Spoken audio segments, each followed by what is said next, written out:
Price Lord. ഞാനൊരിക്കലേ കോട്ടയം കുമരകം സൈഡിലെ സുവിശേഷ വേലയോടുള്ള ബന്ധത്തിൽ പോയപ്പോൾ മുട്ടപ്പം വെള്ളത്തിൽ നിന്നുകൊണ്ടാണ് ഞങ്ങളന്ന് ദൈവത്തെ ആരാധിച്ചത്. ഒരു സൺഡേ വർഷിപ്പിൽ എന്നെ ഒരുപാട് ചിന്തിപ്പിച്ച ഒരു സംഭവമായിരുന്നത്. മറ്റൊന്നുമല്ല, മീനച്ചിലാറ് കരകവിഞ്ഞൊഴുകുന്ന നാളുകളിൽ അവിടുത്തെ പ്രദേശവാസികൾക്കറിയാം, ഈ ഒരു സീസണിൽ വെള്ളം ഇവിടെ കയറുകയും ഞങ്ങളുടെ വീട്ടിലുള്ളതായ സാധന സാമഗ്രികളെല്ലാം, വിലപിടിപ്പുള്ളതായ നിത്യോപയോഗ സാധനങ്ങൾ പലതും തടിമേശയുടെയൊക്കെ മുകളിലൊക്കെ കയറ്റി വെച്ച് ഇങ്ങനെ വെക്കുന്ന ആ കാഴ്ച എനിക്ക് വലിയൊരു അത്ഭുതകരമായി ഞാൻ നോക്കി നിന്നു. അന്നത്തെ ആരാധന ഒരിക്കലും ജീവിതത്തിൽ മറന്നുപോയിട്ടില്ല. അതിനുശേഷം വെളിയിലിറങ്ങി നോക്കിയപ്പോൾ ഒരു ഏരിയ മുഴുവനും വെള്ളത്തിൽ മുങ്ങിക്കിടക്കുകയാണ്. അപ്പം എനിക്ക് വന്നൊരു ചിന്ത, ഇതൊരൊറ്റ വ്യക്തിയുടെ സ്ഥലം പോലെയാണ് തോന്നുന്നത്. കാരണം വെള്ളം ഇങ്ങനെ നിരന്ന് കിടക്കുന്നത് കൊണ്ട് ഇന്ന വ്യക്തികളുടെ പറമ്പാണ് ആരുടെയാണെന്നൊന്നും തിരിച്ചറിയാൻ പറ്റാത്ത വിധത്തിൽ ഒരാളുടെ തന്നെ ഉടമസ്ഥതയിലുള്ള സ്ഥലം പോലെ തോന്നുകയാണ്. എന്നാൽ പിറ്റേ ആഴ്ചയിൽ അവിടെ ആരാധനിക്കുന്നപ്പോൾ കണ്ട കാഴ്ച, വെള്ളമെല്ലാം ഇറങ്ങി അതിരുകളെല്ലാം തെളിഞ്ഞു. അയൽപക്കക്കാരൻ്റെ അതിരുകൾ തെളിഞ്ഞു. ചാക്കോ ചേട്ടൻ്റെയും ബഷീർക്കായുടെയും സോമൻ ചേട്ടൻ്റെയും അങ്ങനെയുള്ള നാനാജാതി മതസ്ഥരായ ആളുകളുടെ പറമ്പും അതിരുകളെല്ലാം അങ്ങ് തെളിഞ്ഞു. അപ്പം ഞാനൊരു കാര്യം ഓർത്തത്, ദൈവം എനിക്ക് തന്നിരിക്കുന്നൊരു ചിന്ത ഇങ്ങനെയായിരുന്നു.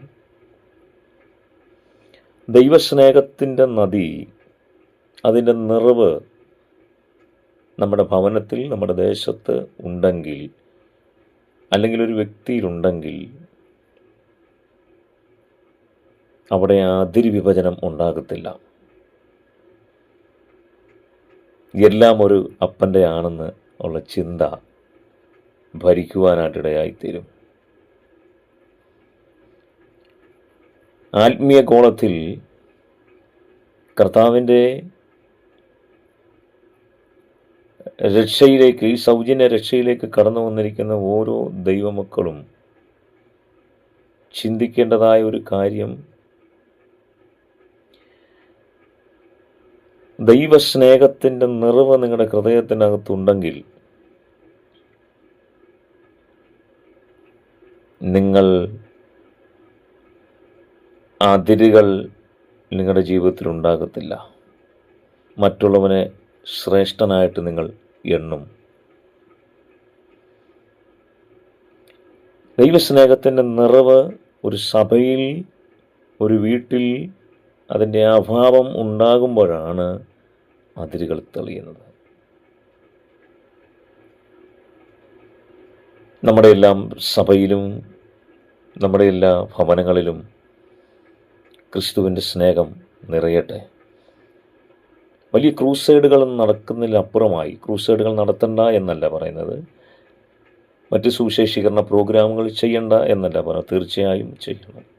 അതിലുമപ്പുറമായി ദൈവസ്നേഹത്തിൽ നിറയപ്പെട്ടൊരു വ്യക്തി, ദൈവസ്നേഹത്താൽ പിടിക്കപ്പെട്ടൊരു വ്യക്തി, അത് നരിയാണിയോളമല്ല, മുട്ടോളമല്ല, അരിയോളമല്ല, നീന്തിയിട്ടല്ലാതെ കിടപ്പാൻ വഹിയാത്ത ഒരു അനുഭവത്തിലേക്ക്, ആ ഒരു ലെവലിലേക്ക് വരുന്ന വ്യക്തി ആയിത്തീരുവാൻ നമുക്ക് ഈ 2026 നമുക്ക് വരവേൽക്കാം. പുതിയ വർഷത്തിലേക്ക് നാം പ്രവേശിക്കുമ്പോൾ എവിടെയാണ് പാളിച്ചകൾ സംഭവിച്ചത്? ഒരിക്കൽ യേശു കർത്താവ് കാഴ്ചയില്ലാത്ത ഒരുവനെ സൗഖ്യമാക്കിയപ്പോൾ, നീ ഇപ്പോൾ എന്ത് കാണുന്നു, നീ മനുഷ്യനെ കാണുന്നു എന്ന് ചോദിച്ചപ്പോൾ അദ്ദേഹം പറഞ്ഞത്, മനുഷ്യനെ കാണുന്ന പക്ഷെ മരങ്ങൾ പോലെയാണെന്ന് പറഞ്ഞു. മനുഷ്യനെ മരം പോലെ കാണുന്നതല്ല മാനസാന്തരം, മനുഷ്യനെ മനുഷ്യനായി കാണുന്നതാണ് മാനസാന്തരം.